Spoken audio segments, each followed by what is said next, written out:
Tenkasi to Madurai ഹൈവേയിലാണ് ഈ building ഉള്ളത്. ഈ കടയിലെ ഫസ്റ്റ് ഫ്ലോർ ഓൾറെഡി ഞങ്ങൾ വാടകയ്ക്ക് കൊടുത്തു കഴിഞ്ഞു. സെക്കൻഡ് ഫ്ലോർ ഇപ്പോൾ വേക്കൻ്റ് ആയിരിക്കുകയാണ്. ആവശ്യക്കാരുണ്ടെങ്കിൽ അറിയിക്കുക. ഫസ്റ്റ് ഫ്ലോറിലുള്ളത് തമിഴ്നാട്ടിൽ തന്നെ ഏറ്റവും ഫേമസ് ആയിട്ടുള്ള ഒരു ജ്വല്ലറിയാണ് തങ്കമയിൽ ജ്വല്ലറി.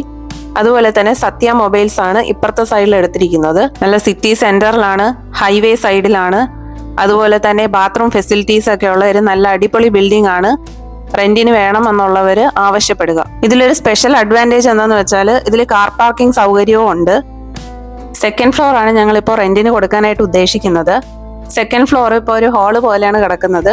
2 ആവശ്യക്കാരാണ് വരുന്നതെങ്കിൽ ഇടയ്ക്ക് ഒരു ചുമര് വെച്ചിട്ട് നമുക്കത് പാർട്ടീഷൻ ചെയ്യാം. അല്ല ഒരാളാണ് അത് ഫുള്ള് എടുക്കാൻ ഉദ്ദേശിക്കുന്നതെങ്കിൽ അത് മൊത്തത്തിൽ അങ്ങ് എടുത്ത് ഉപയോഗിക്കാവുന്നതാണ്. ഇത് പ്രൊമോഷന് വേണ്ടിയിട്ടുള്ള വീഡിയോ ഒന്നും അല്ല, ഇത് ഞങ്ങളുടെ സ്വന്തം ബിൽഡിംഗ് തന്നെയാണ്. ഇതാണ് റെന്റിന് കൊടുക്കാൻ ഉദ്ദേശിക്കുന്ന ഭാഗം. അതിന്റെ ഫുൾ വ്യൂ ആണ് ഈ കാണുന്നത്. ഈ സെക്കൻഡ് ഫ്ലോർ എന്ന് പറയുന്നത് ടോട്ടലായിട്ട് 5000 സ്ക്വയർ ഫീറ്റ് ആണ്. അതുപോലെ തന്നെ അണ്ടർഗ്രൗണ്ട് ആണ് പാർക്കിങ്ങും 5000 സ്ക്വയർ ഫീറ്റ് ഉണ്ട്. തങ്കമയിൽ ജ്വല്ലറി എന്ന് പറയുമ്പോൾ തന്നെ ആ സ്ഥലത്ത് എല്ലാവർക്കും അറിയാവുന്ന സ്ഥലമാണ്. അതല്ലാതെ പറയുകയാണെങ്കിൽ കട്ടബൊമ്മൻ ഡിപ്പോ, ബസ് ഡിപ്പോയാണ്. അതിന്റെ പേര് പറഞ്ഞാലും അതിന്റെ അടുത്തായിട്ടാണ് ഇത് വരുന്നത്.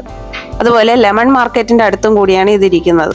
ശരിക്കും പറഞ്ഞാൽ ഇതൊരു സെന്ററാണ്. അപ്പോൾ ഈ കാണുന്ന ആർക്കെങ്കിലും ഈ ഷോപ്പ് റെന്റിന് എടുക്കാനായിട്ട് താല്പര്യമുണ്ടെങ്കിൽ ഈ നമ്പറുമായിട്ട് ബന്ധപ്പെടുക. ഇപ്പോൾ ഈ കാണുന്നതാണ് പാർക്കിംഗ്, അണ്ടർഗ്രൗണ്ട് പാർക്കിംഗ് ആണ്. ഈ ഏരിയയിൽ തന്നെ കാർ പാർക്കിംഗ് ഫെസിലിറ്റി ഉള്ള ഒരേ ഒരു ബിൽഡിംഗ് ഇത് മാത്രമേ ഉള്ളൂ കേട്ടോ. വണ്ടികൾ പാർക്ക് ചെയ്യാനായിട്ട് പറ്റും. ഇതിന്റെ സെക്കൻഡ് ഫ്ലോർ റെന്റിനെടുക്കാൻ താല്പര്യമുള്ളവർ ഈ ഡിസ്പ്ലേയിൽ കാണുന്ന നമ്പറിലേക്ക് വിളിക്കുക. അല്ലാന്നുണ്ടെങ്കിൽ കമന്റ് ബോക്സിലൂടെ നിങ്ങൾ മെസ്സേജ് ചെയ്താലും മതിയാവും. കറക്റ്റായിട്ടുള്ള റെസ്പോൺസ് ഉണ്ടായിരിക്കുന്നതാവും. ഈ ഡിസ്പ്ലേയിൽ കാണുന്ന ഈ സെയിം നമ്പർ ഞാൻ ഡിസ്ക്രിപ്ഷൻ ബോക്സിലേക്കും ആഡ് ചെയ്തേക്കാം. ആവശ്യക്കാരുണ്ടെങ്കിൽ ഈ നമ്പറിലേക്ക് വിളിച്ച് ബന്ധപ്പെടുക. Thanks for watching.